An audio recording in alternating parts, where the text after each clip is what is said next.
Hello, everyone. Good evening. Who is ready to hear about some books? Yes. Hmm. Welcome to Omaha Public Library's Book Bash. Thank you all for joining us here in person and virtually. Hello, virtual crowd. We are delighted to have you here with us today. I am Nicole. I'm a librarian and assistant branch manager for OPL. You can find me at the downtown branch. Come and visit. It's a beautiful space. Who has been to Book Bash before? I want to see all your hands. Oh my goodness. So many people have been to Book Bash. I love to see it. This is our 12th Book Bash. Can you believe? Is there anyone who's attended all 12? I knew you looked familiar when you walked in. It's like, I know them. David is also no stranger to Book Bash. I think he's been here all 12. So, to celebrate our silk and linen anniversary, we'll be raffling off the tablecloths at the end of the night. Just kidding. Don't steal library property. Leave them on the table, please. It would not end well for anybody. Welcome to our library administration building. We're thrilled to have you here at our administrative office. And here are some general notes to help you navigate the evening. We have women's restrooms located on the west side of the building. Just follow those signs and stanchions, and you'll be led there. Additionally, we have gender neutral and accessible restrooms on the east side of the building. Just follow down that hallway, past the registration tables. Again, follow the stanchions, you'll be led there. Refreshments. Please help yourself to the snacks and the soft drinks in the coolers on either side. And should you need a break from the crowd, we do have a quiet room set up in the study rooms near the registration table. So if you just need a quick minute, it can get kind of overwhelming in here. Take a minute, come back when you're ready. As I mentioned earlier, this is our administration office, the hub of our library system. We kindly ask that you stay within the Book Bash area, except when needing the restrooms. Tonight, we are selling Friends of the Omaha Public Library merchandise. We have our canvas tote bags that feature all 15 locations and Poppy, the mobile library, along with other tote bags and mugs. Again, thank you for being here tonight. So excited to see all of y'all. We hope you have a fantastic time and enjoy the evening's festivities. If you have any questions, we have OPL staff around. OPL staff, give a big wave so they know where to look. Awesome. If you have any questions, let them know. You're going to hear from 13 book talkers tonight. They're going to share 2 to 3 books that they're excited about. We'll split the evening into 3 parts, so you'll hear from the first 4 book talkers, then we'll take a 10-minute break, then hear from the next 5, take a second 10-minute break, and then the final 4 book talkers. While sharing about their books, our staff might mention OPL's Reading Challenge. The Reading Challenge is a staff-created series of reading challenges to push and inspire you into new literary realms. It's not too late to start, and even if you don't finish, it's still a fun time just to have some fun reading, you know? You can, if you do finish all 12, you qualify for a prize at the end of the year. There are copies on your tables that you are free to take home with you and jot notes, anything you'd like. There's also a Book Bash booklet at your table. This is also for you to use and write and take notes in. The slides will include the page the book is on in the booklet, so you can flip through, jot down your notes about your favorite books, track which ones you want to add to your TBR, etc., etc. If you are interested in taking home some of the books you hear about this evening, you'll have a couple different options. Our friends from the Bookworm are here tonight, and you can purchase the titles and a handful of others from them. So that's just right when you walk in behind the registration tables. Additionally, if you look around this far corner of the room, you'll see carts with the books that we are talking about tonight on those carts that you can check out. There is somebody back there that will be helping with checkout. You can also use the MyOPL app and check out in the app as well. If you have any questions with that, staff members can help you as well. If you have any questions or issues throughout the evening, please connect with any of the OPL staff members. They'll be milling around the room. And for our online folks, Nancy will be in the chat sending you links and answering any questions you might have. All right, who's ready to hear about some books now? Woo! Okay, first we have Jessica. She loves diving into thrillers, true crime, literary fiction, and the classics. You'll often find her reading in bed with a good book or catching an audiobook while driving. Her bookish side runs deep. She even keeps a spreadsheet of every book she has read. Love that. When she is not reading, Jessica is probably watching true crime or spinning vinyl records. Please welcome Jessica. Hello. So happy to be here with you tonight to present you some awesome books. My first selection is called Havoc by Christopher Bolin. Havoc introduces us to Maggie, an 81-year-old recent widow traveling abroad during the midst of the pandemic. Running from a bad reputation and criminal charges at previous hotel stays, she finds herself at the once lavish Royal Karnak Hotel in Egypt. Despite trying to avoid old and toxic habits of meddling in others' affairs, she begins making fast friends with staff and other long-termers at the Royal Karnak. Maggie is quickly drawn to recent arrivals Tess and her 8-year-old son Otto, a sneaky, curious, and precocious boy who just happens to have a reputation of his own. As much as Maggie likes to fix things, Otto seems determined to wreck everything in his path. Like gas and flame, 81-year-old Maggie and 8-year-old Otto begin a relationship of mutual hatred that leads to havoc at the Royal Karnak. Staff and residents find themselves caught up as puppets in a nightmarish scenario played out by these wicked and unlikely enemies for their own enjoyment. Havoc is a novel at its core about trauma, grief, survival, and toxic coping mechanisms such as delusional thinking, denial, and manipulation, and ends in a devastating and surprising conclusion. A real treat, a rare thriller. Next up, we have The Instrumentalist by Harriet Constable. Harriet Constable has written a beautiful historical fiction debut novel based on the true account of Anna Maria della Pieta. Born of a sex worker in 18th century Venice, she was left at the Ospedale della Pieta, a convent, school, and orphanage for girls. The Pieta was also known for its all-female musical ensemble known as the Figlia de Coro. This ensemble was composed of the most gifted of the orphans and performed for royalty of the time. Anna Maria knew that her only chance at a comfortable life was to be accepted into the Figlia. She was a highly motivated and gifted violinist who was eventually taken on and privately tutored by Antonio Vivaldi, then master of the music of the Figlia. She soon mastered the art of the violin, wrote her own compositions, and was ultimately given the title of maestro, which was unheard of for female musicians of the time.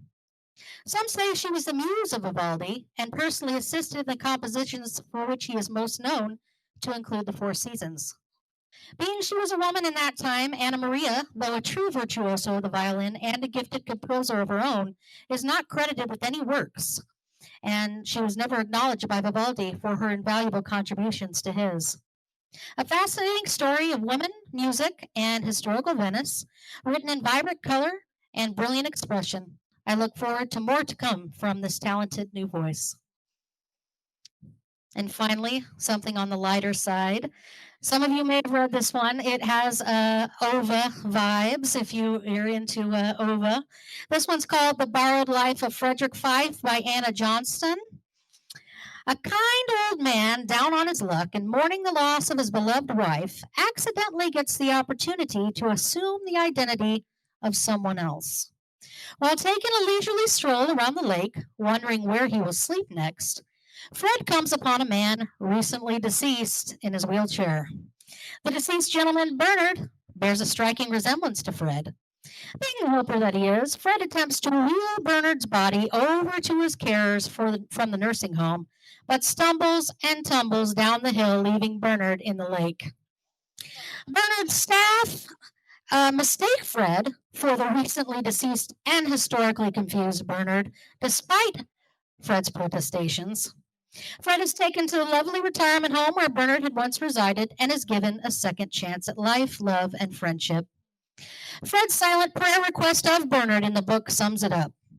Would you mind terribly, old boy, if I borrowed the rest of your life? I mean, I know you're not using it, you see, and it seems a shame for it to go to waste.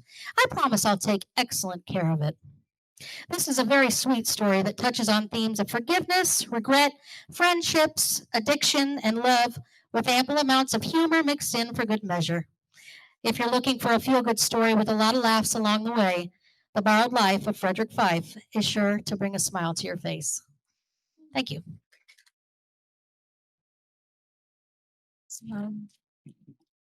Thank you, Jessica.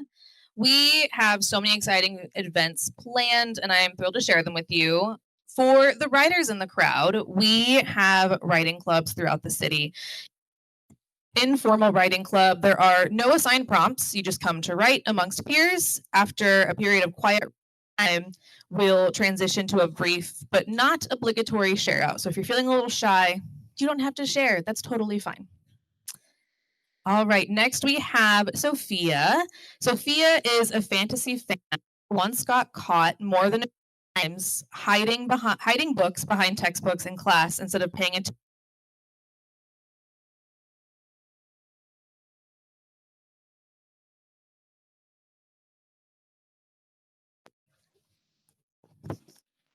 Okay, cool. Excuse that. If Sophia was not working at the library, she'd probably be teaching high school history. But luckily for us, she's here instead. Yay.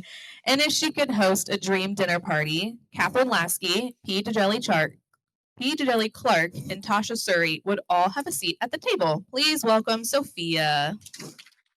Thank you. Okay. Speaking of Peter Jelly Clark, my first book is The Black God's Drums by Peter Jelly Clark.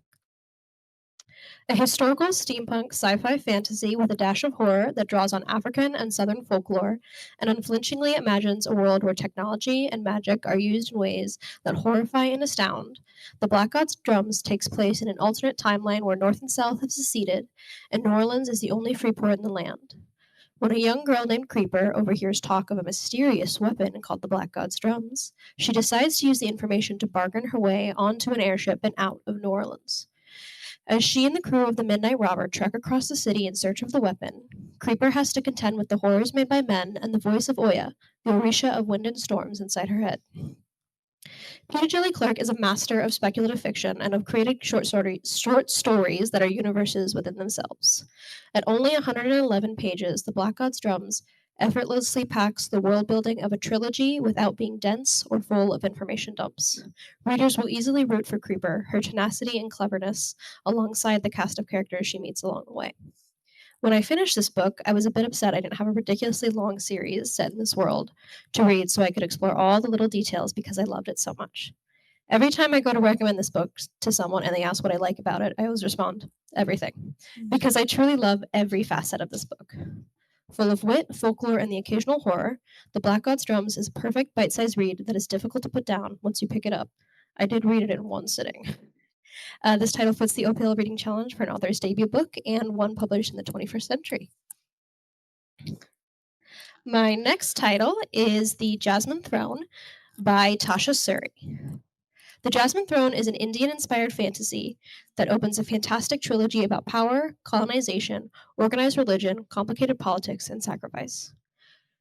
After refusing to ritually sacrifice herself on her brother's orders, Princess Malini is exiled and imprisoned in the Hirana, a magical and once important temple in Ahirana, a conquered country that has longed to be free of Parijatipa's empire. Priya, a servant who was raised in the magical Hirana, volunteers to make the climb to clean Malini's prison.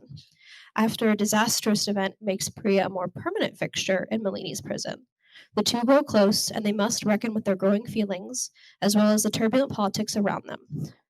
With a mysterious rat-like disease spreading, and multiple schemes hinging on each woman, they must decide what they want for themselves and their countries, how far they're willing to go to get it, and just how much it will change them. Intense and unrepentant, The Jasmine Throne, mostly due to its length, some 450 pages, encompasses so much with lush and thorough world building, complex characters, and a fascinating and intricate plot. It was nothing like any other book I've ever read and was the perfect series opener, in my opinion. The Jasmine Throne has all the best things. Morally great characters, lesbians who are perhaps a little bit doomed, unabashedly strong and diverse female characters, a fascinating magic system, and love and its many complicated forms. This title fits the OPL Reading Challenge for book published in the 21st century. And then my last one, maybe my favorite, is River Mama by Zalika Reed Benta. In the midst of a quarter-life crisis, which involves a dead-end retail job, moving back in with her mom, and an unused master's degree, 26-year-old Alicia is visited by the titular Jamaican river deity, River Mama, in order to find her stolen comb before sundown. Or else. When she and two of her coworkers are attacked by malevolent spirits the next day, the three are caught up in a quest that sends them trekking across a wintry Toronto by any means possible to find the stolen comb.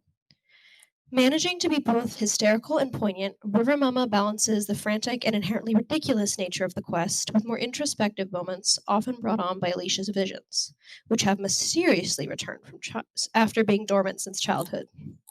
Steeped in Jamaican folklore, history, and tradition, River Mama tackles issues of cultural appropriation, economic hardships, complicated familial relationships, alongside spiritual and ancestral conundrums that plague our characters' quests. This book is perfect for adult fans of Percy Jackson, as the getting from point A to point B by any means necessary with minimal resources while being chased by something malevolent premise is familiar and made me instantly fall in love with this book. As soon as I finished this, I was immediately itching to pick it up again. It was funny, heartwarming, and undoubtedly one of the best books I have read this year. And this title fits the opioid reading challenges for a book that explores belonging, identity, or inclusion and is published in the 21st century. High praise. My goodness. Do we have any Dungeons and Dragon fans in the crowd? Strong hand right up front. Love to see it. Adventure starts at the library with OPL's The Pen and the Sword D&D club for adults meeting monthly at the Elkhorn branch. Players of all experience levels are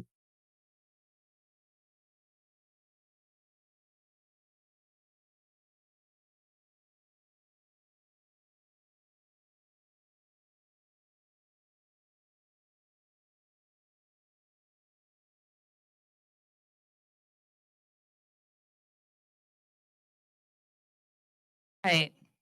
Next, we have David again. No stranger to Book Bash. Woo! David's reading tastes range from horror and sci-fi to philosophy, history, and politics. His favorite reading spot is the couch with a cat or a dog by his side, and if he wasn't at the library, he'd be making music full-time with his band, The Illiterates. A true book lover with a stage name inspired by a writer, David would invite Ursula Le Guin, Gretchen Felker-Martin, and Clive Barker to his dream dinner party. Please give a warm welcome to David. Let's see. Oh, there we go. Okay. Well, I'm going to kick things off here with The Buffalo Hunter by Stephen Graham Jones. I'm a big fan of Jones. He's had a great run of books lately, starting with Mongrels, really, and then going all the way till now. This one is maybe my favorite. I might need to wait till the end of the year to decide whether or not it is. But this is a historical horror and epistolatory Native American revenge vampire story that spans over the course of a century. The framing device is an academic finds a diary in the wall of an old church that was written by one of her ancestors in 1912, who was a Lutheran pastor. There's some really cool thematic stuff in this with you are what you eat in relation to vampires. So, like, the vampire in this is named Good Stab, and for a while he feeds on buffaloes and starts to take on the characteristics of a buffalo. So you can imagine, like, Dracula is how he is because he fed off of bats and wolves, which I think is a pretty cool way to approach that. But it also allows Jones to do some pretty interesting stuff thematically with seeking revenge, making him lose himself and his culture, but without letting the people who wronged him initially off the hook, which is a risk in a revenge story. So I like that quite a bit. The book conveys the violence and the menace that a story like this needs in a masterful way. Jones is great at writing books that have a lot of thematic depth, but also really doesn't skimp on the gore, so it'll get you right in the head and right in the gut. And it's a revenge story framed around confession, which is always a good way to go about that. One thing that I really liked about it is, in general, I don't find epistolatory horror that scary because, hey, they wrote it down. How bad can it really get? This finds a good way around it, but I can't tell you about how because that's a spoiler. And then I like the way it takes a good look at the long-reaching harms of colonialism and how it can affect future generations. So there's like a lot you can do with it for like a book club discussion. And then, like all of Jones's books, and also great for the book club discussion, there's a lot of great details that rewards a close reading and a rereading. And you can use it for a lot of things in the reading challenge. Let's just say non-human main character so that we don't spend a ton of time on just the reading challenge entry. And this was The Buffalo Hunter by Stephen Graham Jones. Next up, we have The Unworthy by Agustina Bezterrica. This is the newest English translation by the author of one of my favorite books of the past 10 years, Tender is the Flesh. It is as disturbing as Tender is the Flesh, but it's tonally pretty different. Like, this has a much more sympathetic lead, so if you really hated the hero in Tender is the Flesh, you have a reason to read this one instead. And then it's much more atmospheric than gritty. You know, Tender is the Flesh is scary like watching the news is scary. This is scary like a nightmare, more surreal. There's some haunting images that really stuck with me, including one with a rat, which I don't want to get into more detail, but you'll know when you get there. The main character is an unnamed nun sequestered in a convent after society has collapsed. And the story is written through her journal, which is written in ink, dirt, and her own blood. Also gets around the epistolatory nature not being scary because she's afraid of getting caught writing the journal because she's not allowed to. So it will jump around a lot when things get dangerous. I would recommend this a lot for fans of like the kind of weird kind of literary fiction like Jeff Vandermeer, China Muville, stuff like that. And reading challenge, let's say one word title because we don't count the word the for OPL shelving, so you shouldn't count it for the reading challenge. And this is The Unworthy by Agustina Bezterrica. And finally, I'm going to talk about nonfiction. This is Y2K, How the 2000s Became Everything, Essays on the Future That Never Was by Colette Shade. Do we have any elder millennials in the crowd? Anyone who's 30 or 40 years old and does not need this? This covers American society from about the late 90s, end of history era through the paranoia of the post 9/11 war on terror to the economic collapse of 2008. And it shows the failed promise that our generation faced. This is a nonfiction book. I heard the author initially give an interview on Chapo Trap House. And like that podcast, this is very candid and darkly funny, but it's over a really sharp and insightful critique of society. Shade illustrates her point in the first chapter by talking, well, the first essay by talking about the inflatable furniture that she begged her mom into buying for her as a gift because it was the future, and it was how furniture was going to be. And it sprung a leak within a week and just became useless trash, a failed promise. I really like this book as an antidote to nostalgia, which, you know, a toxic impulse. And it did look at, you know, like how nostalgia can be appealing, but how its promise is ultimately empty and hollow. Reading challenge, this is a debut, and I would like to hear more by this author. So now's a good time to get on the ground floor. And this is Y2K, and I won't read the whole subtitle, by Colette Shade. Thank you, David. Woo! Can always count on David for some flair and some interesting books, for sure. This is my audition for a library infomercial. Do you want to develop new skills? Do you want to learn how to bind books? The library's for you. Incredible. We have bookbinding workshops coming up. You can join teaching artist Chelsea Herman to learn the techniques of pamphlet stitch binding, which is well suited for poetry chapbooks or for creating elegant hand-bound keepsakes. I would imagine it would fit like a zine as well if you're into that. All supplies are provided. You just got to register at your local library. So. All right, our last speaker before our break is Holly. She is a lover of literary fiction, memoir, and poetry, who can often be found reading in her hammock. If she wasn't at the library, she'd be writing full-time. A true bookworm, Holly even named her son after Holden Caulfield. Holly spends her free time writing, cooking, gaming with her kids, and enjoying good food. Her dream dinner guests would be Bonnie Jo Campbell, George Saunders, and Maria Hornbacher. Please welcome Holly. You. Nicole, I wanted to say that's a lovely color on you. Thank you. Okay, what order am I going in this one, right? First book I'm going to talk to you all about is Sad Grown-Ups, because I'm a sad grown-up. Not because I work at a library. That's the best part. I love short stories. Like many people my age, I have been lately diagnosed with ADHD, and the short story form is a great way to read a little bit and put it down and do something else. So I have fallen in love with this book because it is written by an adult. There's nothing wrong with youthful writers, but Amy Stuber has been writing for 30 years, and you can tell.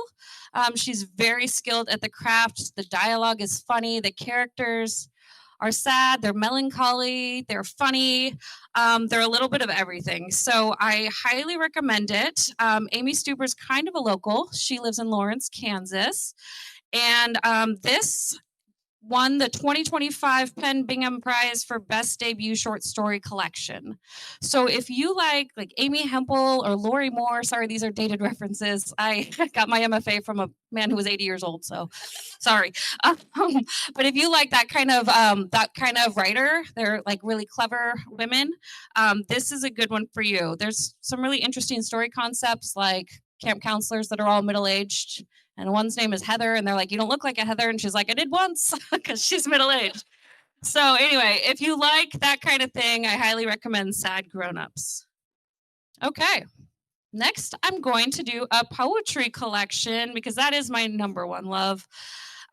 So this is called I Done Clicked My Heels 3 Times. You might be guessing from the title that it has something to do with The Wiz, and you would be right. It takes its inspiration and concept from the cult classic film The Wiz and explores a Black woman's journey out of the South Side of Chicago and into adulthood.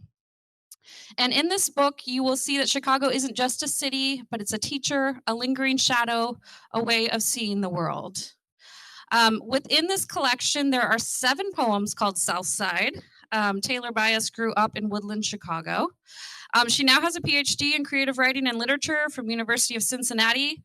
And this book has received a lot of awards, including the Maya Angelou Award. And for poetry, I just like to read you something to let you kind of feel what the author sounds like. And it's just a short one. I won't bore you. This is the, thanks. This is the first South Side poem. South Side, 1. This is what teaches me love. Your streets, they're wailing for their dead. The way a siren becomes a mother too. How my parents hold me like some frail thing to their chests at night. How quick they are to cover my ears when the block gets hot. The handshake half hug sacred enough to make a man feel whole again. The shape-shifting, how what looks like a thug in darkness softens into a boy in the gold glow of a bedside lamp. How we are all somebody's grandbaby. Harold's chicken steeped in so much hot sauce the nose runs, and the small piece of bread too wet to hold, drowning beneath the fries. Each of our brownstones, side by side, so there's nowhere to run, nowhere for us to cry. All right, and then I got one more. So I did adult books, and then I figured I would do a kids book. And yeah, these last 2 books were very new, 2024 and 2023. Let's take it back to 1911. Let's go way back. Okay, so a lot of you have probably read this book. We all know it's a classic.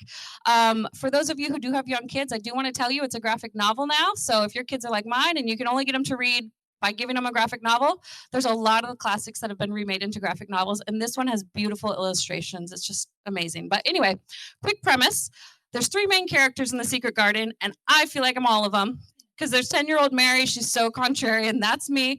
But there's also her friend who speaks to animals, and if anyone here has a cat, you probably, like me, speak to your animal too. And then there is also her cousin down the hall who is ailing and thinks he's dying, and I always think I'm dying. So anyway, it is a story of magic. Again, it's over 100 years old. Some of the things you have to suspend your disbelief a little bit on. But if you're able to do that, it's really fun to walk through this place full of secrets with 10-year-old Mary and to watch her uncover truths that she didn't know before and to find herself by finding friends. It's a story about magic and healing and how ultimately it is other people who broaden our perspective on the world and make it a safe and beautiful place to live in. That's it. Thank you, Holly. I don't know about you, but I could listen to her say poetry for hours. Just read poetry to me all the time, Holly. Okay, do you have a flair for the dramatic? Do you also love the 1985 movie Clue like I do? Um, this event is for you. The library has its own murder mystery party. This is an interactive event. Character booklets will be provided at the door and time given to read your part. Participants must be willing and able to act the part they are given. If you like true crime and mysteries and theater, this program is for you, and you better believe I will be at one of them, even though I'm a library staff member. Awesome. We have made it to our first intermission. Is everyone having a good time? Yes. Let's give it up one more time for our first round of book talkers. They did an incredible job. Okay, this is your time to refresh your drink, check out a book at one of those carts back there. You can check out the bookworm tables as well. We'll see you back in your seat in 10 minutes around 7:15. We'll give you a few extra minutes. All right, we'll see you then. All right, welcome back, everyone. We decided to switch things up a little bit this year to have more than one host. I am Chloe, an outreach specialist for OPL, at least for the next 2 weeks until I move full time to Willa Cather. So you might see me around in different places coming up soon, but we are so excited to be back with you after intermission. Before we go ahead and get started, we're going to tell you about some upcoming programs that we have going on. For Banned Books Week, we are partnering with Film Streams on October 9th to show the documentary The Librarians. In this film, librarians emerge as first responders in the fight for democracy and our First Amendment rights. With this, admission will be free. In addition to this showing, members of the nonprofit group The Right Stuff will be at all of our library branches during Banned Books Week, giving away copies of books that have been challenged historically. Thank you to The Right Stuff for doing that for us. Now, throughout the night, you might have heard of a bunch of different programs. If you're here already that sound interesting to you, a table just outside of our curtains here has a bunch of flyers. Feel free to grab any of those for any of those upcoming programs that we've got. But now I would like to welcome up our first speaker of this second part, Megan.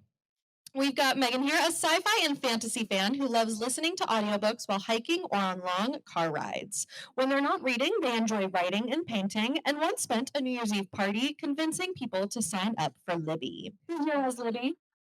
I better see lots of hands. Yeah, that's right. If they could host a dream dinner, Ursula K. Le Guin, Octavia E. Butler, and Hank Green would all be at the table. Please welcome Megan. Hey, everyone. All right.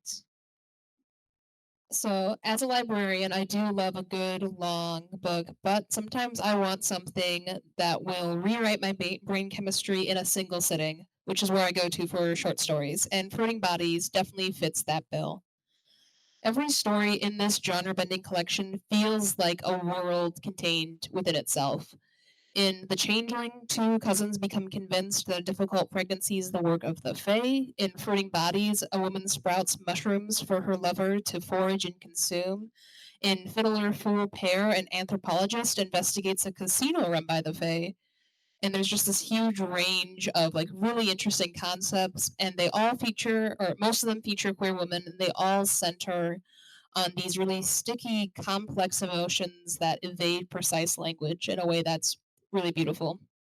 I read this book over a year ago, but I can still picture and like smell and hear each story in my mind so clearly. This author has a real way of transporting you to different settings, and she uses those fantastical settings, stunning prose, and complex superhuman characters to capture the uncertainty of climate change, the spiky and complex nature of love, and the fuzzy realities of coming of age. The prose, like I said, is beautiful. The settings are vividly realized, and the characters feel like someone you've only always known. And speaking of books with wonderful characters and gorgeous writing, I'd like to recommend Tomorrow and Tomorrow and Tomorrow by Gabrielle Zevin. Tomorrow and Tomorrow and Tomorrow is, at its core, a love letter to creation. What I love so much about this book is that Zevin masterfully captures the wonder and despair of making art She does explore that exhilarating spark of initial creation, and she captures it really well. It feels really exciting, but she also follows the hard work that comes afterwards. Sadie and Sam, over the course of the narrative follows two friends, Sadie and Sam, over the course of their lives and creative careers as video game developers. As a gamer, I did really love all the references to the early video game industry, but you definitely don't need to know anything about video games to enjoy the story. What I love most about Seven's books is how it takes friendship really seriously. Although Sadie and Sam share some romantic tension throughout the book, it is their friendship that takes center stage. Towards the end of the novel, Sadie says that lovers are common, while true collaborators in this life are rare, and I think that captures what makes the book so wonderful. And finally, I want to talk about one of my dinner guests, Octavia E. Butler. So, who here saw Sinners? Wonderful. So, if you, like me, are looking for more stories that star black vampires, then I cannot recommend Fledgling highly enough. This is, without a doubt, the best vampire book I have ever read. As with everything Butler wrote, it is intensely readable, endlessly compelling, and emotionally challenging. In Fledgling, our protagonist awakens in a cave, badly injured and with no memory of who or what she is. She learns that her name is Shori and that she's a vampire-human hybrid whose dark skin allows her to survive in the sun. Shori's amnesia allows Butler to dish out her world building in these really tantalizing, bite-sized chunks, and y'all, the world building in this book is phenomenal. Butler's vampires are long-lived but not immortal, powerful but not invincible, super charismatic but not at all morally pure. When they bite humans, they don't turn into a vampire, but instead become symbiotes or humans in symbiotic relationships with vampires, and then they become these polyamorous groups where there's 8 humans and 1 vampire all living, and it's fascinating. It's super interesting. But I also will say Fledgling does not hold the reader's hands or shy away from the inherent power dynamics at play in a vampire novel. It goes to dark places, and it asks readers to occupy a genuinely inhuman perspective. Early on in the book, one of Shori's symbiotes asks her, "Do you love me, Shori, or do I just taste good?" And Butler straight up never answers that question. You don't get to know. Another uncomfortable aspect of the book is that Shori has the appearance of a 10-year-old and does have sex with adult humans throughout the book. Spoiler alert, Shori is 53, and Butler is making us uncomfortable on purpose for thematic reasons, but it's still a lot. It is disquieting and fascinating. Butler does not let us look away or grow complacent. Instead, she uses the reader's discomfort as a way to push them to ask their own questions about power, love, addiction, race, and hunger. At times, I wanted to look away, but I never could. If you're looking for something addictive, complex, and seductive, I cannot recommend Fledgling highly enough.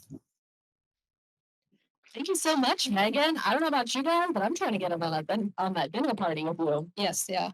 Beautiful. Thank you. Thank you.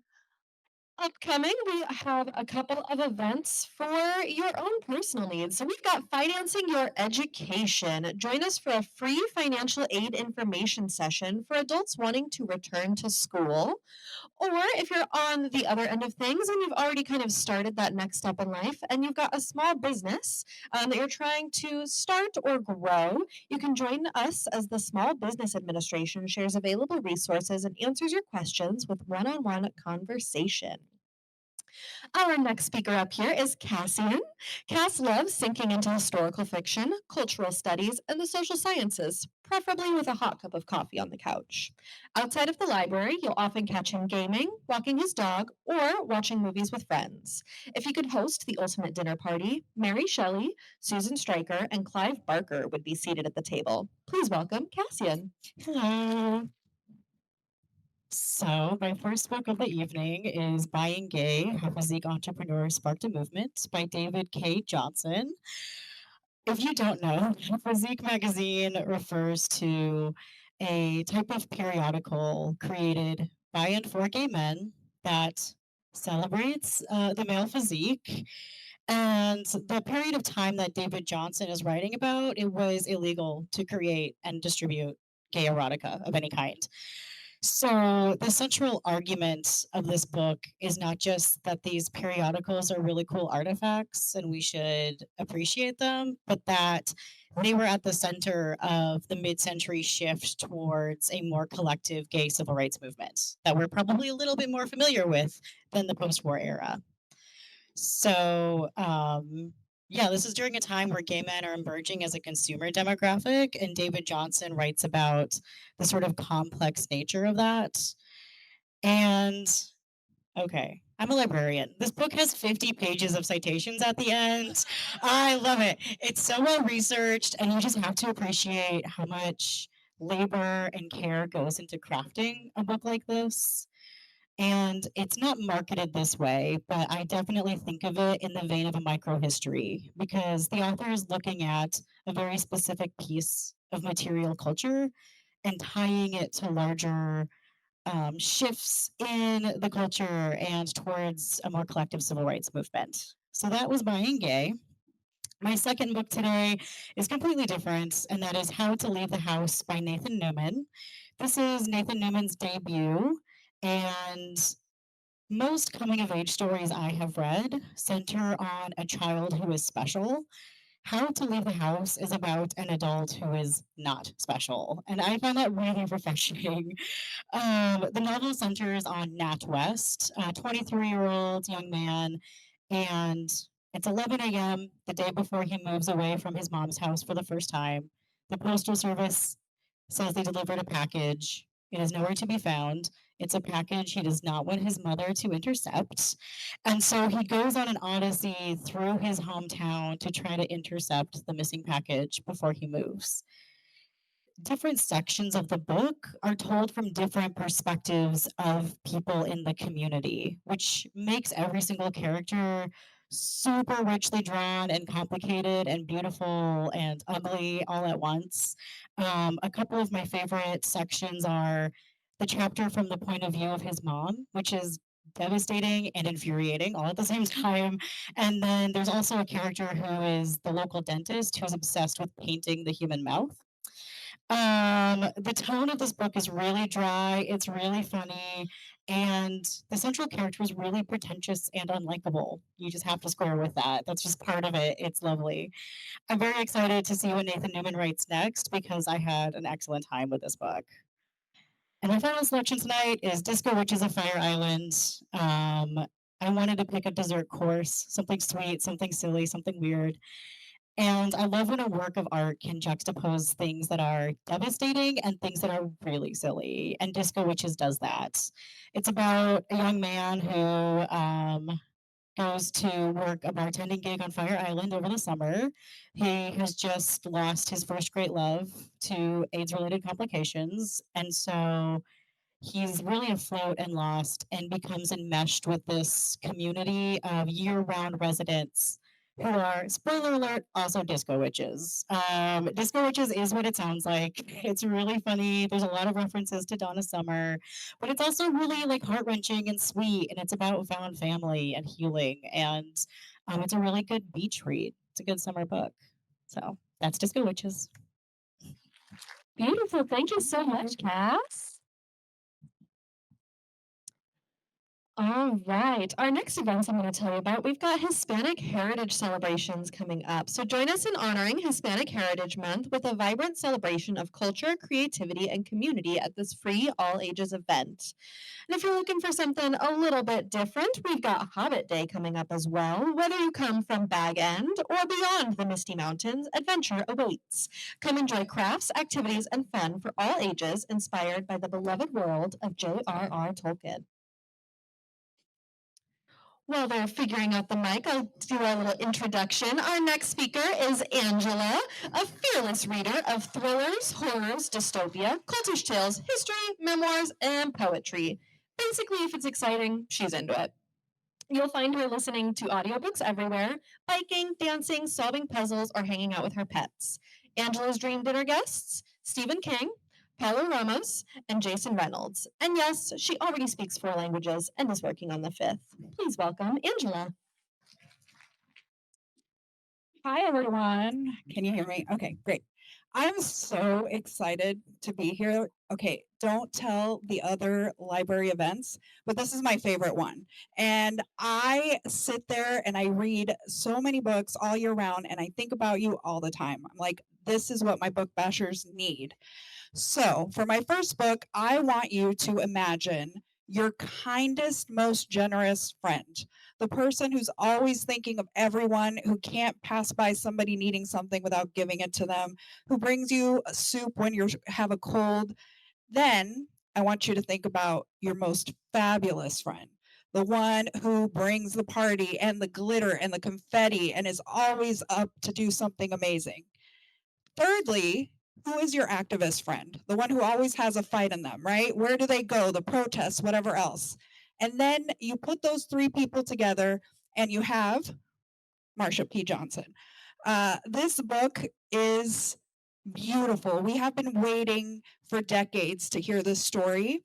There are some people in history that you hear about all the time and you just don't get to know them.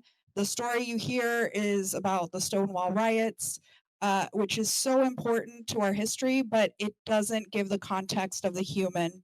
And this solves this for us. Marsha, The Joy and Defiance by Tourmaline. We finally get to see dimension that is often missing, and it is written with so much love, you all. This book explores her work as an artist, a collaborator, as well as her life as an activist and drag performer. Her story is a lesson in courage and strength and bold, vibrant declarations of self.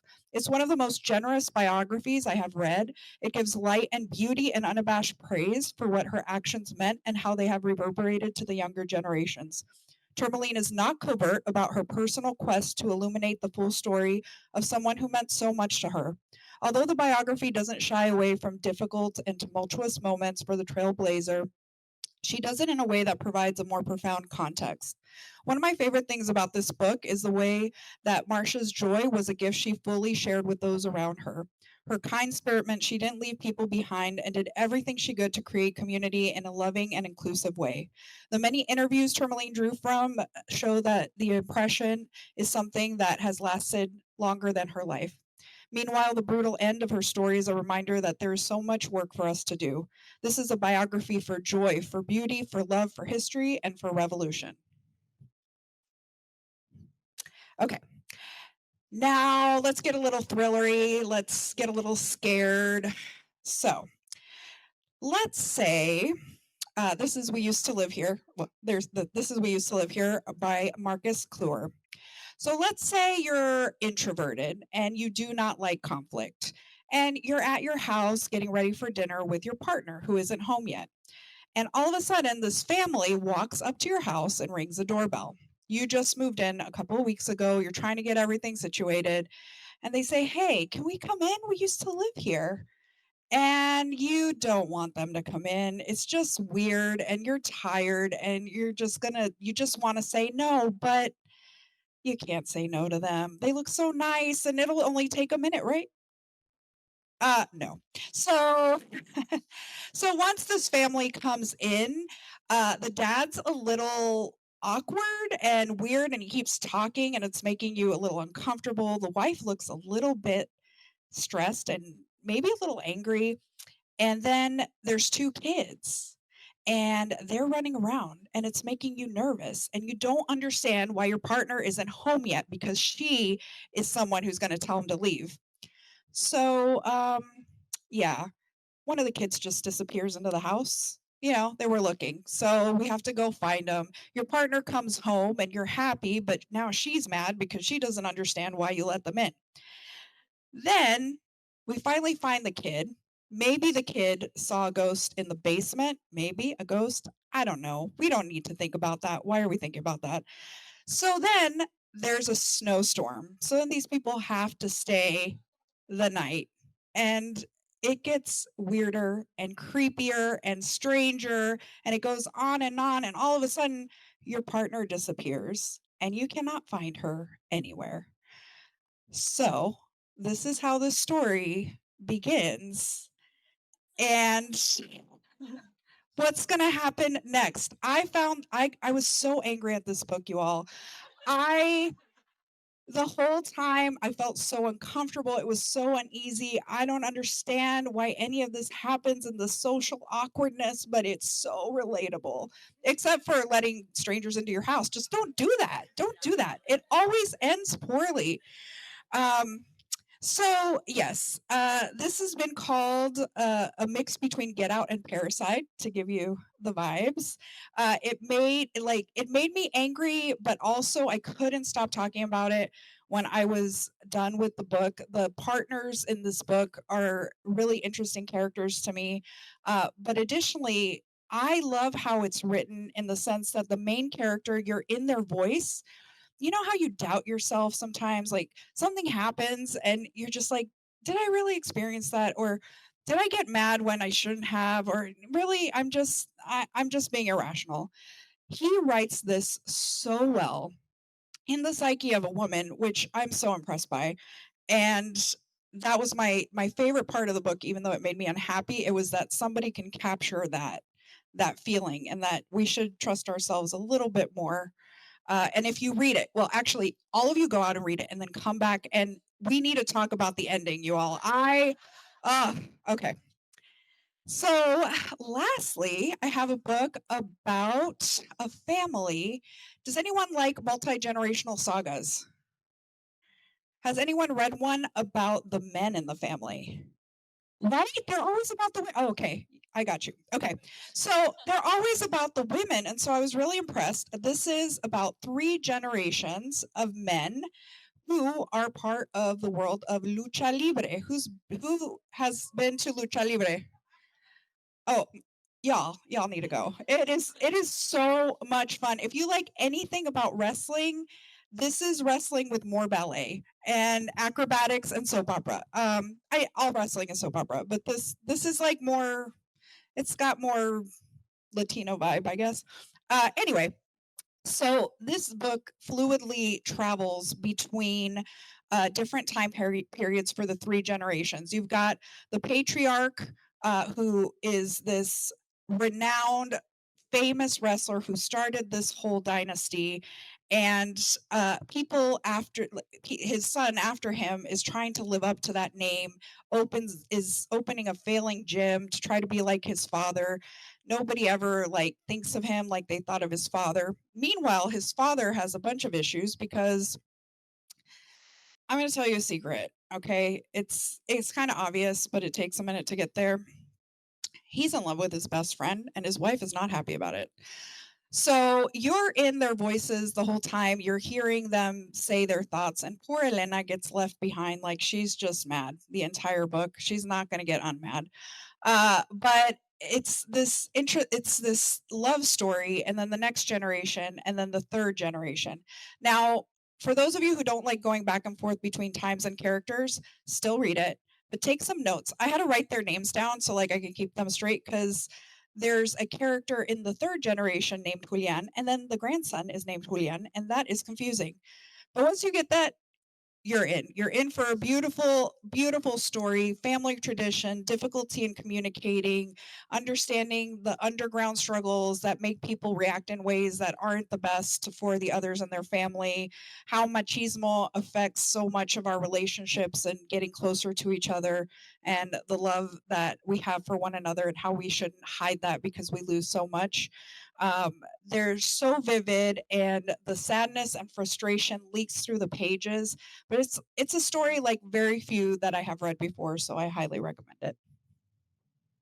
Beautiful. We'll have to all get out our notebooks and take a peek at that one. No. Now, on theme with Angela's second book, I have a question for all of you. Is Omaha haunted? What do you think? Well, to find out, check out some of our programs this October. Join paranormal expert Brian Corey for an eerie exploration into Omaha's urban legends and learn about the tools and techniques used by ghost hunters in the Do You Believe in Ghosts program. Or if you're looking for something a little bit more hands-on, come solve clues and puzzles based on the haunted history of Omaha, from Hummel Park to the White House Apartments to secret underground mob rings and more with the Haunted Omaha Escape Room. And now, are you guys ready for Sierra? Woohoo! A reader of fantasy, romantasy, mysteries, true crime, and history who has carried a book everywhere since first grade. When not lost in a story, you might find her scuba diving, yes, even with tiger sharks, gaming, or writing. Her dream dinner guests, Jane Austen, Michael Connolly, and Rebecca Thorne. Please welcome Sierra. Hello. All right. My first book is The Teller of Small Fortunes by Julie Leong. This is a feel good, whimsical fantasy that just lightens the heart. And we follow Dao, who only travels with her trusty mule and her wagon. She trades in the telling of small fortunes until one day she accidentally tells a big fortune and entangles herself in an ex mercenary's quest to find his kidnapped daughter, along with his semi reformed ex thief best friend, excuse me. A baker longing for adventure and getting out of her small town jumps on the wagon, and they end up with a slightly magical cat following the trail of food as well. As you can guess, shenanigans ensue. Running away from her past, Dao must eventually choose to preserve the family she never thought she'd have or return to her life of solitude. This is perfect for fans of cozy fantasy, like Legends and Lattes by Travis Baldree or Can't Spell Treason Without Tea by Rebecca Thorne. Julie Leong is also going to come out with a second book. It's not a sequel, it takes place in the same universe, and it's called The Keeper of Magical Things, scheduled to publish on October 14th, 2025. So if you like this one, then keep an eye out for that one as well. The Teller of Small Fortunes can fulfill your reading challenge goals of cozy subgenre, published in the 21st century, exploring belonging, identity, or inclusion, and it's also her debut book. So that's The Teller of Small Fortunes by Julie Leong. For my second book, we're going with different vibes, the gothic ones, with Phantasma by Kaylee Smith. So this is a romantasy. It does have a bit of spice, and it's got a magical competition. So for fans of those, here you are. And also, do we have any fans of Baldur's Gate 3? At least one, okay. Well, if you like Astarion for Baldur's Gate 3, then this is the perfect book for you because that's how it was pitched to me. So here you go. Phantasma has only two rules: stay alive and don't fall in love. Ophelia's sister enters Phantasma, which is a deadly contest inside a haunted mansion. So there's only one thing for Ophelia to do: follow her, of course. There are 9 challenges and only one winner, resulting in a ruthless group of contestants that are all desperate to be the last one standing. Enter Blackwell, the charming and incredibly attractive man with silver hair who offers to guide her through the competition. She knows she shouldn't trust him, but something draws her closer and closer. If you like The Serpent in the Wings of Night by Carissa Broadbent, this is a good one for you as well. And there's also, again, not technically a sequel, but it follows Ophelia's sister after the events of this one, called Enchantra. So there's another one for you if you enjoy this. And for reading challenges, this one fits into published in the 21st century in a one-word title, and that's Phantasma by Kaylee Smith. For my last book, I'm switching up the vibes completely. We're going in a whole new direction. This is Everyone in My Family Has Killed Someone by Benjamin Stevenson, and it's a funny murder mystery. It mashes together the vibes of Agatha Christie with the movie Knives Out. And we follow Ernest Cunningham, who is a writer stuck self-publishing self-help books for aspiring authors, much like himself, until he ends up in the middle of a real-life whodunit while attending a family reunion in an Australian ski resort. And yes, they do become trapped at the resort due to a snowstorm. Surprise. This takes all of the murder mystery tropes and cliches and spins them in a way that's hilarious and refreshing and doesn't feel like a cliche. If you end up liking this one, there are 2 more that follow Ernest Cunningham. Everyone on this train is a suspect, and everyone this Christmas has a secret. And for the reading challenge, this fits into the published in the 21st century and set on a continent you would like to visit if you want to go to Australia. And this is Everyone in My Family Has Killed Someone by Benjamin Stevenson. Thank you so much, Sarah. Does anybody else like, hang on, Australian ski resort? That one got me. I was not expecting those words to go together. All right. If you're looking for some fun outdoorsy events coming up, we've got two just for you. Foraging Fundamentals. You can join OPL and Nebraska Game and Parks to learn about foraging and how to safely and responsibly explore the edible plants growing all around you. You can also join the UNL Extension Master Gardeners for a class on composting to learn the basics of composting at home. And I know I will absolutely be attending that one, so maybe you'll see me there. Next up, we've got Steve, a fan of dark fantasy, horror, and medical history, who loves reading on the couch with his dog Louie. Steve spends his free time gaming with his boyfriend, hanging out with Louie, or daydreaming about a dinner party with Stephen King and his two clones. Once a body piercing, hook suspending rowdy guy, he now enjoys being amazingly boring and wouldn't trade it for anything. Please welcome Steve.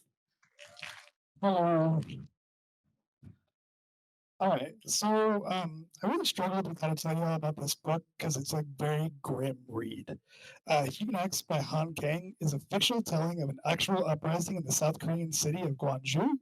And this is where I need to tell you that this is not a book for folks who can't handle some really bleak topics and themes. Han Kang does not pull punches. She describes things like violence, torture, decay, sorrow, and suicidality, not in extreme detail, but so clearly that it's kind of a punch to the gut each time. I mean, this book has all the trigger warnings and then some. It begins with the story of Dong Ho, a middle school student who is looking for the body of his friend Zhang Dai, who was shot and killed in the uprising.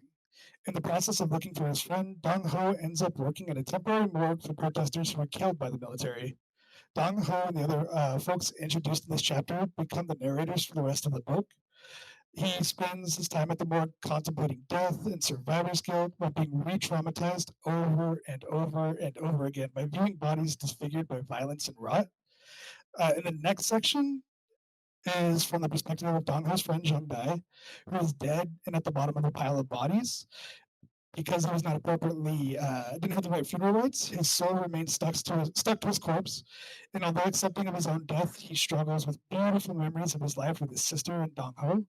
His soul also really struggles to reach out and feel the souls of those other bodies around him, which he can sense in brief moments of contact.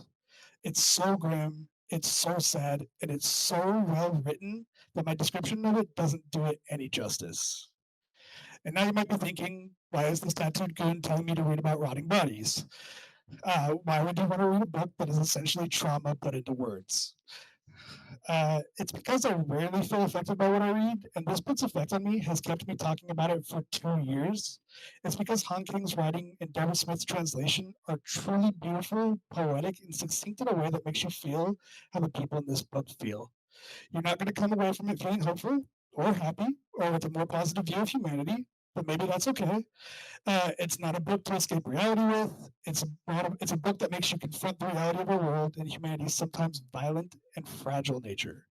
But again, the prose will move you through this, and I think you'll agree with me that Han Kang is one of our best authors right now. I mean, she also won the 2024 Nobel Prize in Literature for, as they said, her intense poetic prose that confronts historical trauma and exposes the fragility of human life, and that is exactly true of her writing. So now that I've been all out, my next book is Vagina Obscura, an anatomical voyage by Rachel Gross.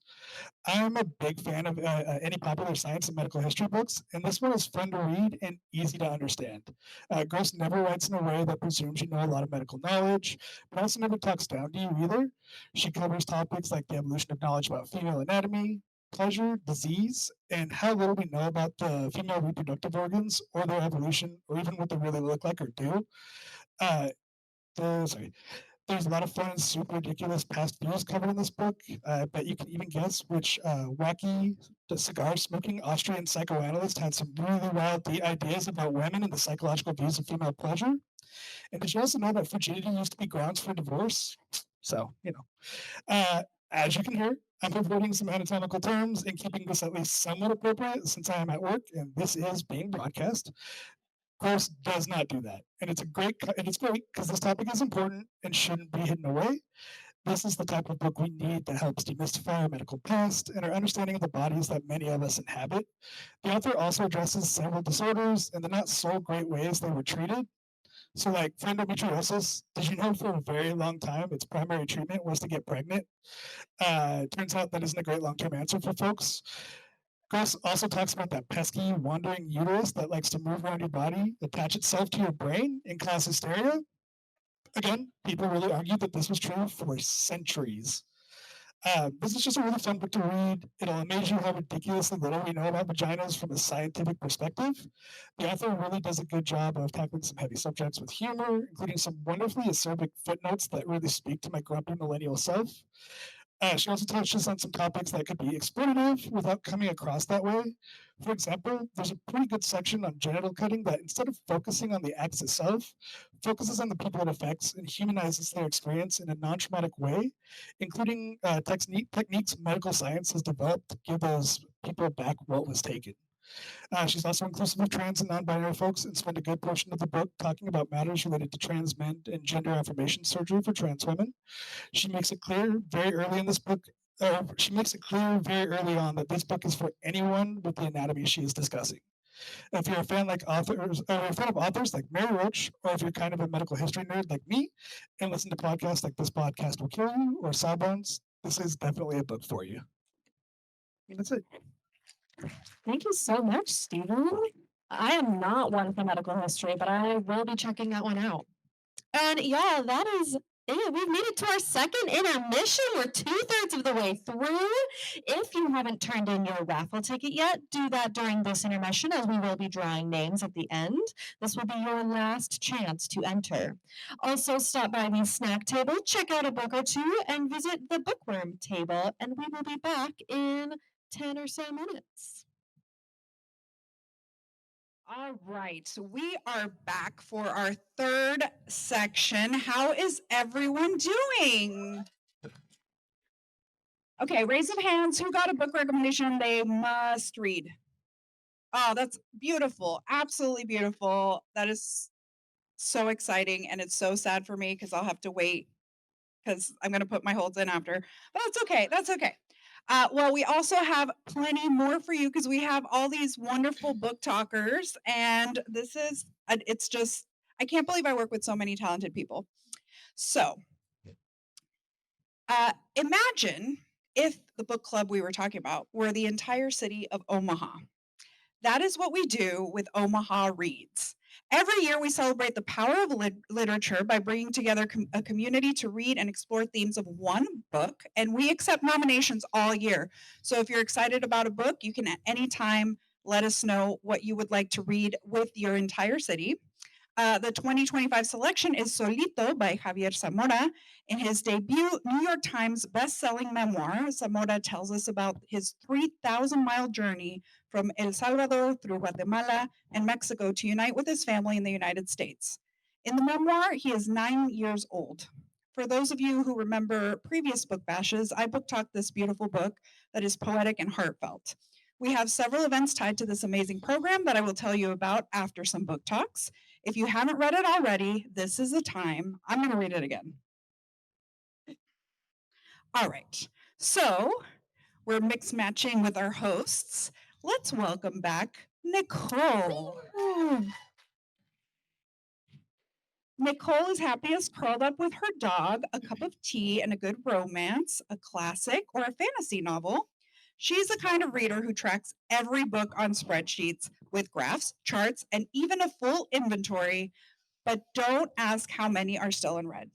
Not allowed. When she's not reading, Nicole is probably crafting, perfecting a Notion page, or pulling out one of her many tarot decks for a reading with friends. Please welcome back Nicole. Hello, everyone. I'm back. Okay, how many of y'all like trashy reality TV? I do. Well, I never watch it, but I will read it. And this next book is reality TV. The Zodiac Academy books by Caroline Peckham and Suzanne Valenti are my reality TV.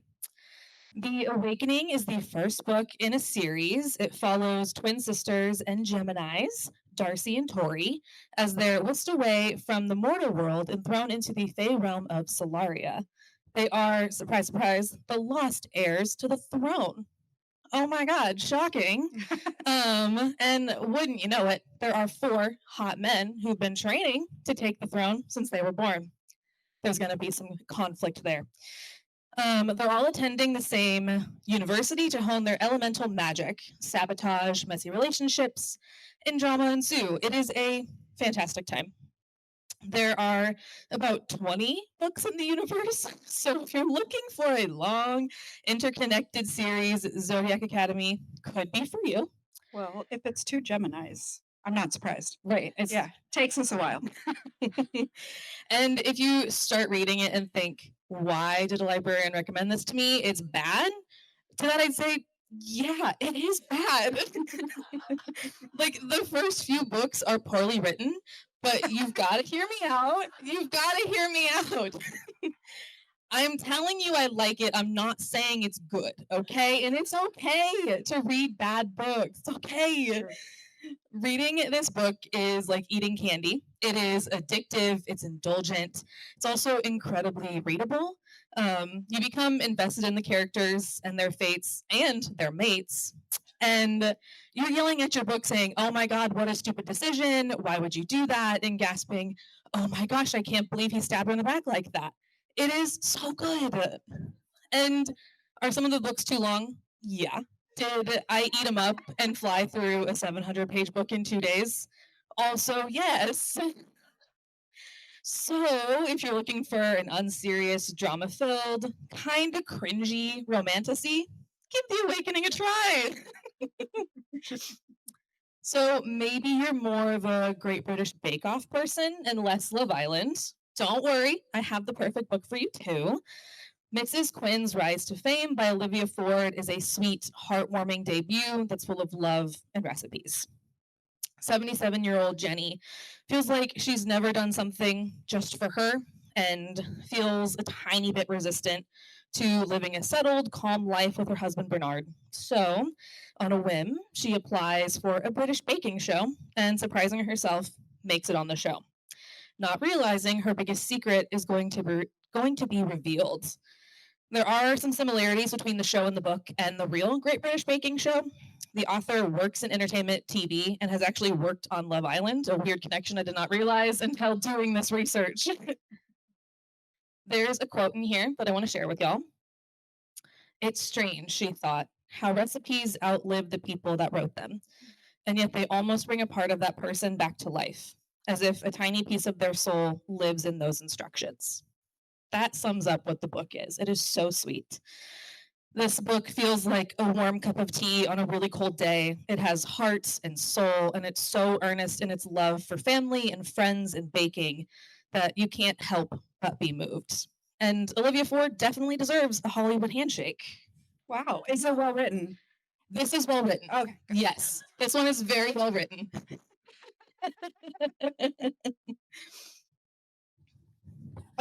Oh, that's your. Oh my goodness, I want more. I want more. Thank goodness for Nicole. After Stephen's books, I think I needed something a little lighter. All right, once again, thank you so much. Okay. Going back to our Omaha Reads title that I told you all about before, I am so excited. Javier Zamora is actually coming to Omaha to talk about this book on November 4th.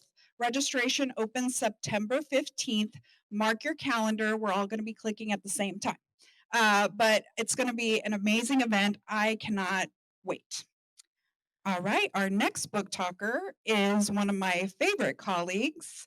You're all my favorite colleagues, but we work in the same department. So our next book talker is Mark.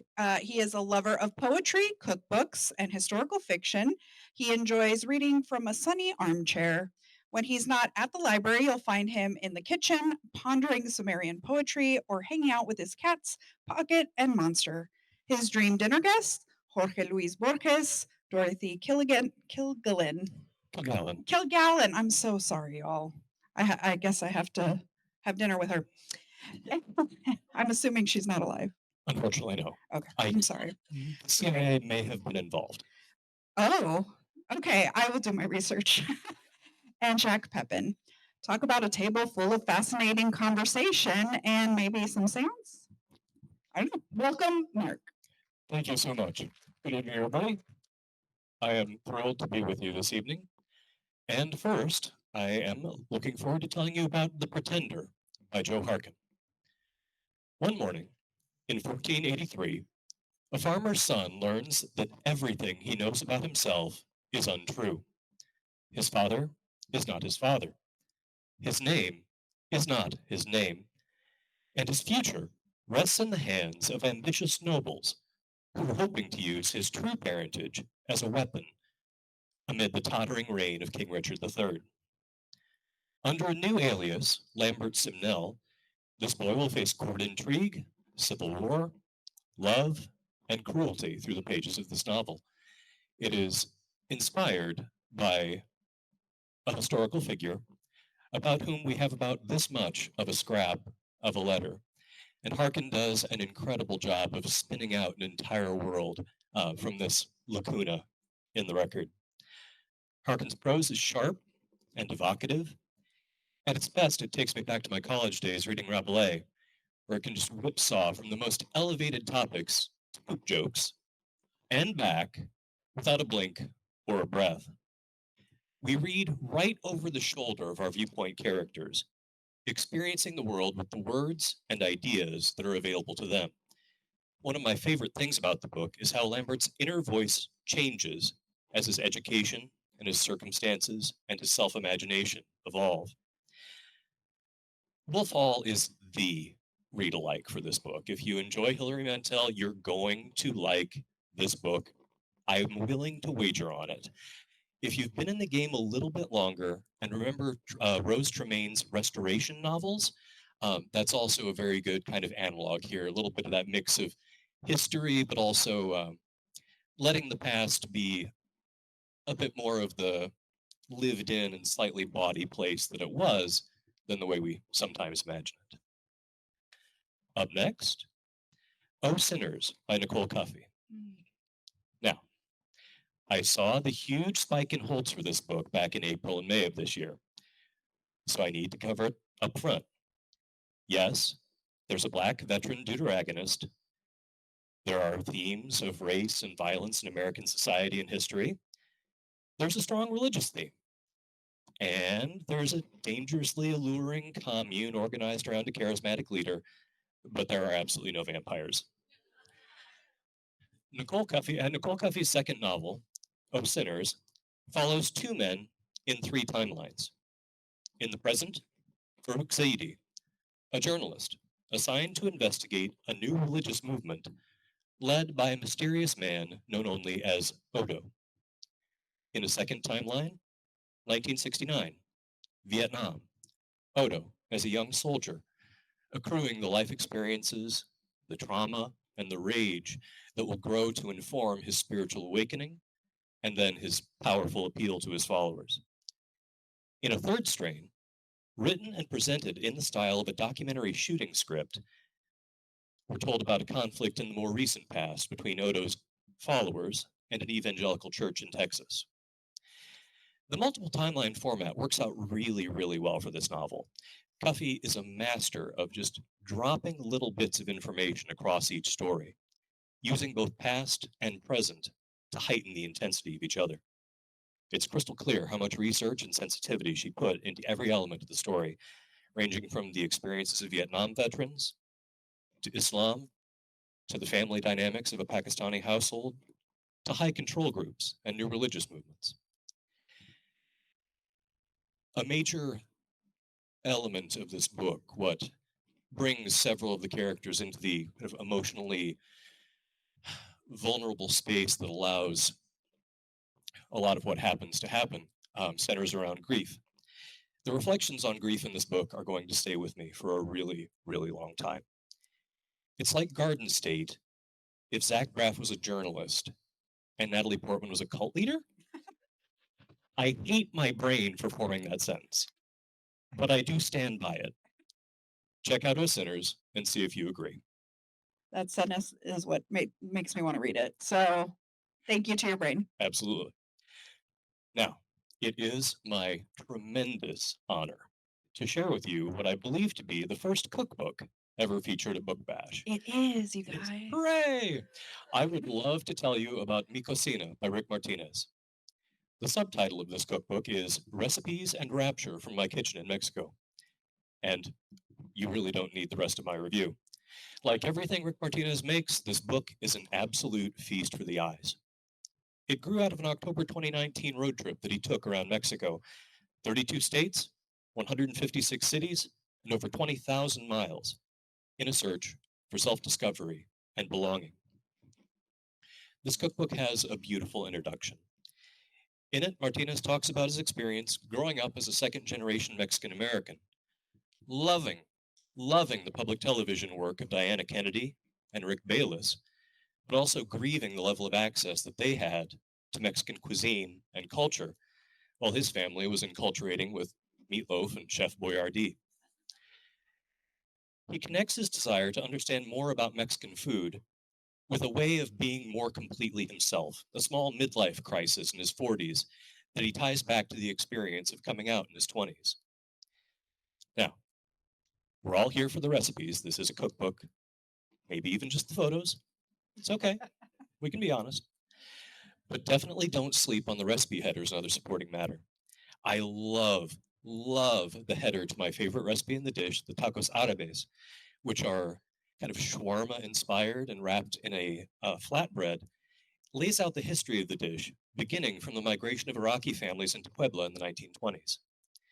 If you want to learn more about Mexican regional foodways, if you want to spend time with one of the absolutely most charming culinary content creators out there, and if you want to make or imagine yourself making some truly extraordinary food, snag yourself a copy of Mi Cocina. Thank you. Give it to Mark to make me want to cry in a cookbook talk. Thanks. Wonderful, wonderful book talks. I cannot. I actually have this book at home. I just like to look at the cover and pretend that I will cook the things that are in it. So thank you for giving me permission to just do the first part. Okay, so we have more events inspired by our Omaha Reads title. One of the things that is so important about this work is understanding how many voices are out in our world that we need to see more of and hear more of, and that includes our voices. So there is an event called Voices Without Limits, and we ask you to share your own poems and stories in the language that feels like home to you. Additionally, we have bilingual poetry workshops facilitated by the Nebraska Writers Collective. Participants will have the opportunity to learn about the process and write poetry in both Spanish and English. So that will be wonderful. I might be there too. I don't know. All right, let's welcome back Chloe. Hello. Yeah. Chloe is a reader of LGBTQIA plus stories, contemporary children's fiction, YA fantasy, and adult romance, and she is happiest curled up in their backyard couch, a true book lover with 5 literary tattoos. They spend their free time playing roller derby, baking with their spouse, and tending to their mini menagerie: 3 frogs, 5 lizards, and a dog. I mean, that's You a got it. That's a lot of beans. All right. Well, thank you all for joining or having me back up here again. To start us off today, I'm going to tell you about Hell Followed With Us by Andrew Joseph White. Now, I am not typically, there we go. I am not typically a horror girly, but this book has had me in a trance since I first read it a few years ago. I've told all of my friends about it, and so now y'all get to hear my spiel too. This story follows Benji, a 16-year-old trans boy trying to escape the evangelist cult that destroyed the world. These so-called angels created a powerful virus called the Flood that swept through humanity, rotting the body from the inside out. Years later, they're ready to finish the job by unleashing their perfected bioweapon, Seraph. The problem? Seraph is inside of Benji, and Benji is no longer with the angels. He's on the run after the murder of his father when Nick finds him. And now Nick is the autistic, beautiful, calculating leader of the Atkinson LGBTQ plus Center, affectionately known as the ELK. And Nick knows what Benji is. So will Benji take Nick's offer to get him far, far away from Atkinson to live out the end of his days trying to keep Seraph at bay? Or will he find his place with the misfits and the queer kids, even as his own body betrays him and the flood of Seraph takes over? I'm not gonna lie, y'all. This book is body horror, but it's young adult, and so it didn't feel quite as intense as adult horror. And I found it to be a really great introduction to the genre. It is written so beautifully, and it's this astounding allegory between the body horror of physically becoming this like physical monster and the trans horror of being born in a body that makes you feel monstrous. White says he writes books about trans kids with claws and fangs and what happens when they bite back. And I really think that that's what's happening here. It's Benji coming into his own skin, even as that skin grows and stretches and becomes mangled. And it's just him fighting back against this oppressive society, this cult that has controlled his life. A few little bonuses about this book. The audiobook is voiced by a whole cast of trans masc and non-binary actors, so they're wonderfully authentic. The rights to Hell Followed With Us were picked up to become an animated film, I believe from the animators of Coraline. And White has his debut adult and 2 YA books coming out in the next 3 years. So there is tons of exciting stuff to follow from him if you fall in love with this book, like I did. The cover is It's- also, yeah. I can't stop staring at it. Right? It's Yeah. like so I'm like, beautifully gosh, I disgusting. should stop, but Yeah. it's beautiful. Now, some of you may remember me from last book bash when I got up on my soapbox and I told you all about the wonderful world of children's fiction. And I'm back at it again. Chapter books are my favorite reads, and it is my goal in life to make you all agree with me. Just kidding. Okay. Enjoy what you enjoy. But if you feel so inclined to explore this diverse, emotional, beautiful, and intelligent genre, indulge me because it's time for my second book of the evening. And we're going to keep talking about everyone's favorite scam, cults, right? It's our favorite. I will never say no to a cold book. ever, Exactly. ever, Exactly. In any genre. Yeah, right. So my first book was about what happens when a young person tries desperately to escape. But what happens when a child is trying to return to the only life they've ever known? Well, that's what's happening in The Wrong Way Home by Kate O'Shaughnessy. Fern is 12, and for the last 6 years of her life, she's lived at the ranch, a sustainable futurist community in upstate New York. Here, life is great so long as you follow Dr. Ben's rules, like no sugar, no internet, no synthetic fabrics or dyes, no processed foods, no vaccines, no medicine, no talking about your past. I mean, you guys get the gist, all standard stuff, right? But Fern, she loves these rules and she loves the community at the ranch. So when her mom tricks her into leaving in the middle of the night and driving across the country to California, all she can think about is how to get back home. As Fern silently plots how to find the ranch's address using the dreaded computer to contact Dr. Ben, she finds herself surprised by the small town of Driftaway Beach. Are cell phones really so bad? What about fantasy novels? I mean, those can't kill her, right? And a little bit of cake here and there. Come on. Her new classmate, and dare she say friend, Eddie, eats sugar and watches TV, and her brain isn't mush. She's a pretty smart kid. So join Fern as she discovers life outside the ranch and see if she decides to return when the time comes. Wow. Thank you so much. I'm very excited. I also have read a lot more children's books, so I'm moving onto that train. So thank you so much. Okay, so another thing that Solito highlights for us is a broader understanding of the way our immigration system works and how there's a lot more going on than meets the eye. So we will also host 2 panel discussions on immigration. One is the immigration experience in Nebraska, and the other is Children on the Move, International and U.S. Legal Protections. We will also have a community conversation if you would like to discuss the topics around this title in a curious and open dialogue. All right, my friends, we have the OG. We have my book talk mentor, Michelle, next. Yay! Okay, Michelle is all about thrillers, memoirs, true crime, and those wonderfully quirky micro histories. I love those. Okay. If she were here at the library, you'd probably find her shouting into the void about books and life on TikTok or hosting a podcast. Her dream dinner party guests, Catherine Stedman, LeVar Burton, and Rachel Bloom. When she's not ears deep in a book, she's off on adventures with her 5-year-old, binging documentaries or browsing every aisle at Spirit Halloween. Please welcome Michelle. Hello.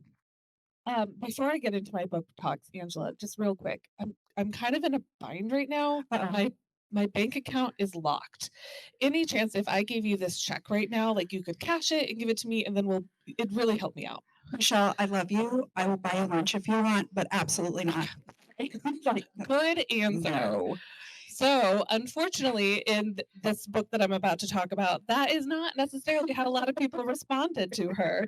So, you might know Anna Delvey or Jen Shaw, but have you heard of the hipster grifter? So I hadn't either until a very well-directed publisher email caught my eye and introduced me to Carrie Farrell's memoir, You'll Never Believe Me, A Life of Lies, Second Tries, and Things I Should Only Tell My Therapist. So Farrell's story starts in Salt Lake City, where she was adopted from South Korea and raised in a strict Mormon household. So in this situation, if you layer on some racism, religious pressure, and her parents' divorce, you get a teenager who turned to shoplifting and check fraud just to feel like she belonged. So in her own words, I didn't steal money for drugs. I stole money so people wouldn't forget me. Oh, that's deep. Wow. Mm-hmm. But it was after moving to New York in 2008 that Farrell really made headlines. She's charming, magnetic, and fearless. She conned her way through Brooklyn's art scene and soon earned the tabloid nickname the hipster grifter. So this was the mid 2000s, like late 2000s. So Farrell was kind of the first viral scammer in our early times of social media. So this is the notoriety then that ended up landing her behind bars for nearly a year. And that experience is what changed the trajectory of her life. In prison, Farrell dropped her tough exterior, built connections with fellow inmates, and eventually found a calling in advocacy work. Today, she's a prisoners' rights activist and runs a production company that highlights women of color. Farrell's memoir is raw, funny, and full of candid moments. It's part true crime, roller coaster, part redemption story, and really unforgettable. She is a natural storyteller, which served her well as a scammer, and it serves her even better as an author. So if you like memoirs that are gritty, audacious, and ultimately hopeful, this one's for you. Yeah, scammers is just like cults. I want to read them all. I want to know everything. What did they do? Yeah. So try that one. All right. So next I have, okay. Let me ask you all this. Have you ever felt like you were both the rebellious child and the overprotective parent? Anyone in here? Yeah. So my kid just started kindergarten, so I'm very much in this mode. So that is in part why Fruit of the Dead by Rachel Lyon hooked me. That and the fact that it's a reimagining of the Persephone and Demeter myth, which is a personal favorite. And it was recommended on the 2024 top shelf by fellow book basher Holly. So in this story, our Persephone, we have Corey. She's 18 years old, fresh off a great summer as a camp counselor, and absolutely dreading going home to her overbearing single mom. So when a rich and charming dad swoops in with a nanny job on his private island, Corey says yes, of course. Uh-oh. Yeah. Oh, to be 18 again, am I right? So living in luxury feels intoxicating. But the real question is she making her own choices or is someone else pulling the strings? Then we have our Demeter, Emmer, Corey's mom, who drops everything to go after her daughter the second she realizes something's wrong. She will do anything to ensure her daughter's safety, even to the detriment of her own career. So alternating between the two women's perspectives, we get an electric story that incorporates the opioid crisis and America's capitalism. Full of lush prose and modern menace, Lyon weaves addiction, sex, power, and family into a story that's suspenseful, haunting, and emotionally razor sharp. So if you've ever felt torn between wanting complete freedom and wanting to wrap someone you love in bubble wrap forever. Fruit of the Dead will speak to you, and you will not forget it. Wow. Thank you so much, Michelle. I really want to read those books now. All right, my friends, that was our final book talk. Can you believe it? Let's hear it for all of our book talkers. Jessica, Sophia, David, Holly, Megan, Cassie, and Sierra, Steve, Mark, and Michelle, and for our hosts, Nicole, Chloe, and me. Okay, I want you all to just scream out loud. What book are you most excited about? Yay, that was mine. Okay, great. Okay, I didn't hear anyone else because you didn't scream, but that's okay. Thanks to all of our OPL staff here tonight helping make this event a success. Nancy, Dacia, Stephanie, Margie, Gwen, Summer, Peyton, Bethany, Maggie, and Amy. Thank you so much, everyone. This event takes a lot of work and people do an amazing job. If you missed part of our program tonight, don't worry about it. Or if you just want to watch it again because it was so good, you can watch it on Crowdcast. And I have some save the dates for you as well. We'd love for you to come to our reading challenge kickoff party. It's the second one, January 9th of 2026. You can stop by tables, set up with books and materials for each challenge, mingle with fellow book lovers, and talk about past reading challenge, set reading goals, and have fun. Who's doing this year's? Me too. I have 3 left. Okay. And stay tuned for more details about Book Bash in 2026. We'll be back. We would also love your feedback for this event, so please scan the QR code or grab a paper copy and either leave it at the table or drop it at the registration table on your way out. For our virtual friends, Nancy will drop the link for the survey, which is slightly different from the prize survey.